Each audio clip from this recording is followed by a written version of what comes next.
देखिए जी, नीतीश जी की जो राजनीति है वो तो खत्म हो ही रही है।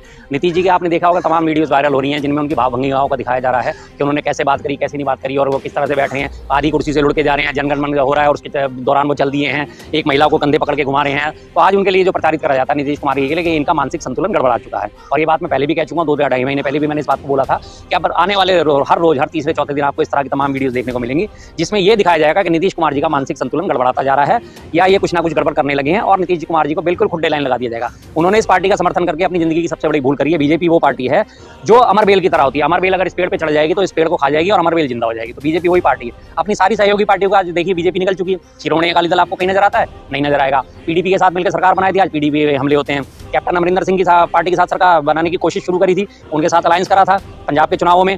अमरिंदर सिंह साहब को तोड़ के लाए, अलग पार्टी उनकी बनवाई। उसके बाद कहाँ है आज अमरिंदर सिंह साहब? कोई नहीं जानता।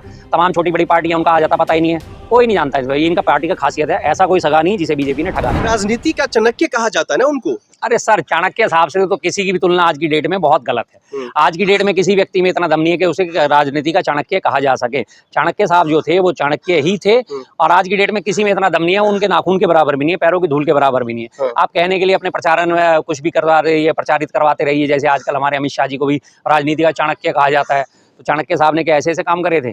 चाणक्य साहब ने क्या रेड कार्पेट पे जाके मृतकों को श्रद्धांजलि दी थी?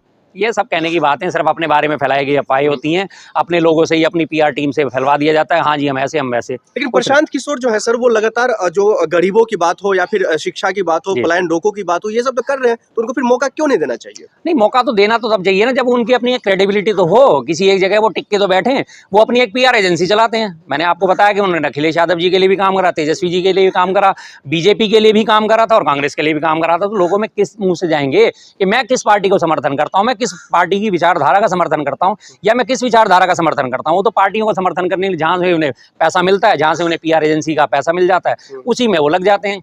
मैं अगर जो जनता के बीच में जाऊंगा, मैं जनता के बीच में कोई एक नया विकल्प तो रखूं। लेकिन उनके आने से किस पार्टी को फायदा नुकसान होगा? क्या कुछ नहीं, वो बिल्कुल नगण्य हैं। उनका ना कोई फायदा होने वाला, ना नुकसान होने वाला, ना उनको वोट मिलने वाले। जन स्वराज यात्रा में आपने सबने देख ही लिया कि जगह जगह गए, मुखियाओं से मिल रहे हैं, इससे मिल रहे हैं, कहीं कोई उनका कोई जन समर्थन नहीं था। 10, 20, 50 लोग उनके साथ शामिल होते थे, उसके बाद कुछ नहीं, कहीं कोई उनके पैरोकार नहीं मिले। सबने उन्होंने नकार दिया। जब सबने नकार दिया, अल्टीमेटली वो फिर घूम फिर के वापसी पार्टियों के आसपास मंडरा रहे। भविष्यवाणी किए जा रहे हैं कि कमाल होगा। कोई भी कर सकता है भविष्यवाणी, तो हमारे केंद्र शास्त्री साहब भी करते हैं। तमाम लोग उनकी भविष्यवाणी पर यकीन करते हैं।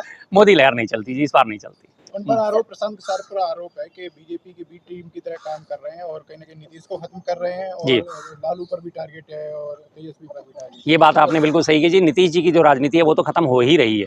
नीतीश जी के आपने देखा होगा तमाम वीडियोस वायरल हो रही हैं जिनमें उनकी भाव-भंगिमाओं का दिखाया जा रहा है कि उन्होंने कैसे बात करी, कैसे नहीं बात करी और वो किस तरह से बैठे हैं। आधी कुर्सी से लुढ़ के जा रहे हैं, जनगण मन हो रहा है और उसके दौरान वो चल दिए हैं। एक महिला को कंधे पकड़ के घुमा रहे हैं। तो आज उनके लिए जो प्रचारित करा जाता है नीतीश कुमार जी के लिए कि इनका मानसिक संतुलन गड़बड़ा चुका है। और ये बात मैं पहले भी कह चुका हूँ, 2 या ढाई महीने पहले भी मैंने इस बात को बोला था कि अब आने वाले हर रोज़, हर तीसरे चौथे दिन आपको इस तरह की तमाम वीडियोस देखने को मिलेंगी, जिसमें ये दिखाया जाएगा कि नीतीश कुमार जी का मानसिक संतुलन गड़बड़ाता जा रहा है या ये कुछ ना कुछ गड़बड़ करने लगे हैं और नीतीश कुमार जी को बिल्कुल खुड्डे लाइन लगा दिया जाएगा। उन्होंने इस पार्टी का समर्थन करके अपनी जिंदगी की सबसे बड़ी भूल करी है। बीजेपी वो पार्टी है जो अमर बेल की तरह होती है। अमर बेल अगर इस पेड़ पे चढ़ जाएगी तो इस पेड़ को खा जाएगी और अमर बेल जिंदा हो जाएगी। तो बीजेपी वही पार्टी है। अपनी सारी सहयोगी पार्टियों का आज देखिए बीजेपी निकल चुकी है। शिरोमणि अकाली दल आपको कहीं नजर आता है? नहीं नजर आएगा। पीडीपी के साथ मिलकर सरकार बनाई थी, आज पीडीपी हमले होते हैं। कैप्टन अमरिंदर सिंह की पार्टी के साथ सरकार बनाने की कोशिश शुरू करी थी, उनके साथ अलायंस करा था पंजाब के चुनावों में। अमरिंदर सिंह साहब को तोड़ के लाए, अलग पार्टी उनकी बनवाई। उसके बाद कहाँ है आज अमरिंदर सिंह साहब? कोई नहीं जानता। तमाम छोटी बड़ी पार्टियां उनका आ जाता पता ही नहीं है, कोई नहीं जानता। ये इनका पार्टी का खासियत है, ऐसा कोई सगा नहीं जिसे बीजेपी ने ठगा नहीं। नीतीश कुमार जी भी आज उनके जाल में फंस चुके हैं पूरी तरह।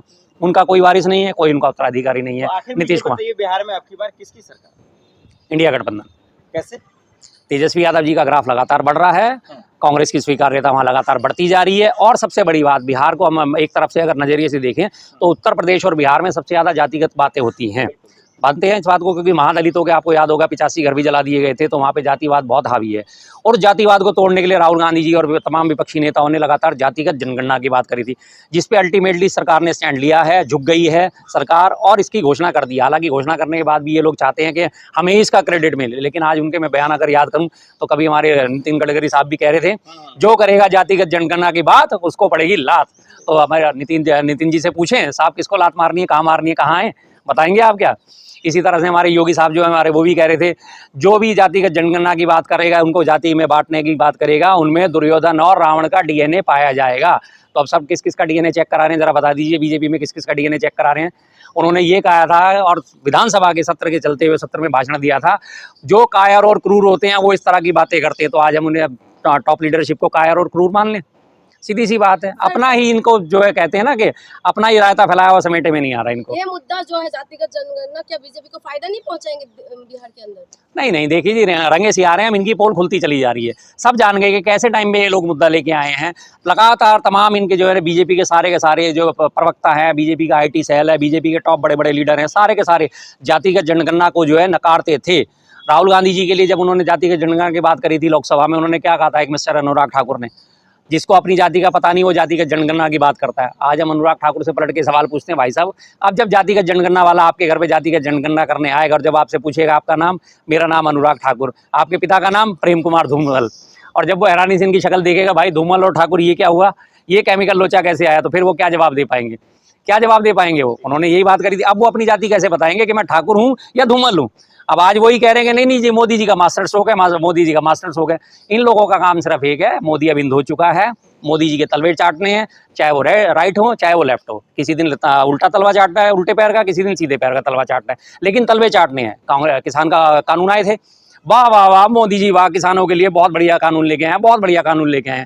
1 साल तक किसान डटे रहे सीमा पर, दिल्ली बॉर्डर पर डटे रहे। अल्टीमेटली जो है किसान कानून, मैं भरे मन से किसान कानून वापस लेता हूँ, लास्ट एंड फाइनल सरेंडर कर दिया। उसके बाद अभी वकीलों के लिए अमेंडमेंट के लिए कानून लेके आए थे, वकीलों ने हड़ताल करी, तमाम कोर्ट्स पे हड़ताल हुई, अब उस पर पीछे आ गए। ब्रॉडकास्ट बिल लेके आए थे, उस पर लगातार विरोध हुआ, उस पर पीछे आए। मतलब सारे वक्फ बोर्ड लेके आए, उस पर आपने देख लिया देश भर में विरोध हो रहा है। तो तमाम ऐसी जितनी भी चीज़ें लेके आते हैं, सिर्फ बीजेपी वाले उसको समझ सकते हैं और कोई उन्हें समझा ही नहीं पाता। आम जनता समझ ही नहीं पाती और ना ही समझा पाते, क्योंकि ये चीज़ें ही ऐसी लेके आते हैं जो आम जनता से सरकार नहीं।